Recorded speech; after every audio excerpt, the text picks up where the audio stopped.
Estamos de volta com Medicina e Saúde e agora nós vamos conhecer as estratégias para a detecção precoce do câncer de mama. Bom dia, doutora Andréia, tudo bem? Tudo bem, Soraya.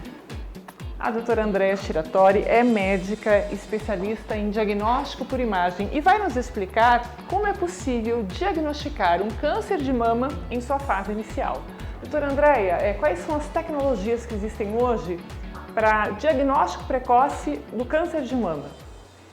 Ainda por incrível que pareça, a mamografia ainda é o melhor instrumento, o melhor exame para se detectar o câncer de mama.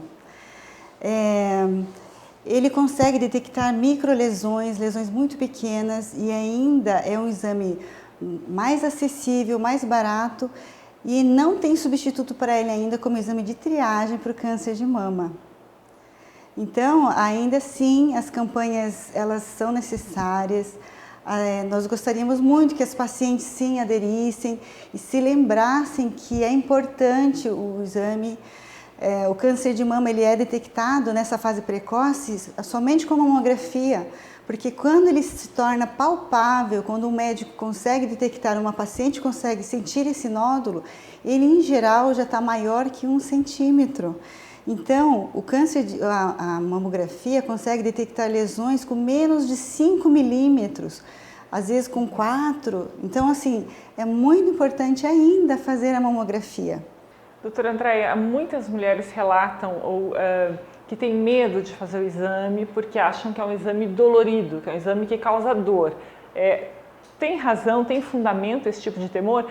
E se, digamos, eu queira pular essa questão da mamografia, queira fazer direto uma ultrassonografia, é possível? Vai ser eficaz tanto quanto fazer mamografia? Não, ainda a gente não pode pular as etapas, né? A mamografia, sim, ela precisa comprimir a mama. Primeiro porque a gente tem que deixar a mama numa espessura suficiente para que a lesão consiga ser detectada ali, né? E quanto mais espessa a mama, também maior a radiação. Então, assim, a compressão mamária ela é necessária.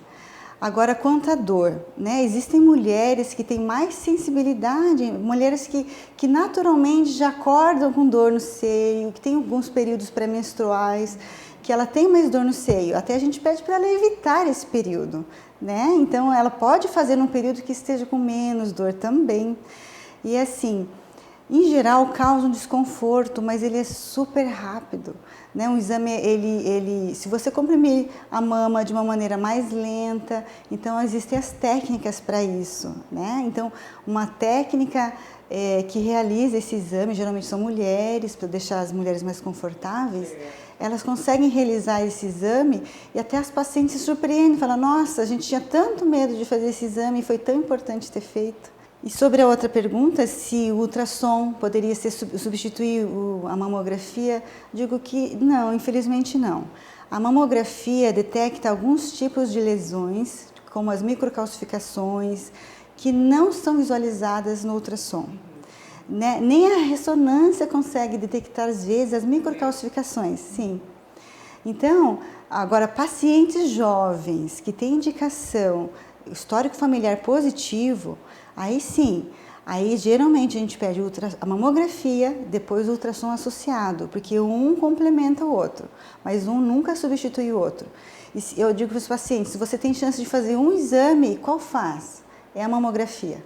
Se a mamografia vier alterada, sim, talvez peça um ultrassom. Doutora Andréia, infelizmente as fake news existem também na área da saúde e acabam atrapalhando, prejudicando as campanhas de prevenção do câncer de mama. Uma delas se refere ao tipo de exame que nós estamos comentando aqui, que é a mamografia, como causador de câncer de tireoide.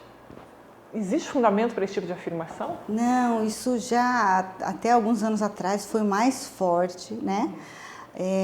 Até o Colégio Brasileiro de Mastologia, de Radiologia, tem explicado isso, tem no site, a gente até disponibiliza nos serviços isso. E até nem incentiva que se coloque o protetor de tireoide, a gente tem. Todos os lugares tem. Por quê?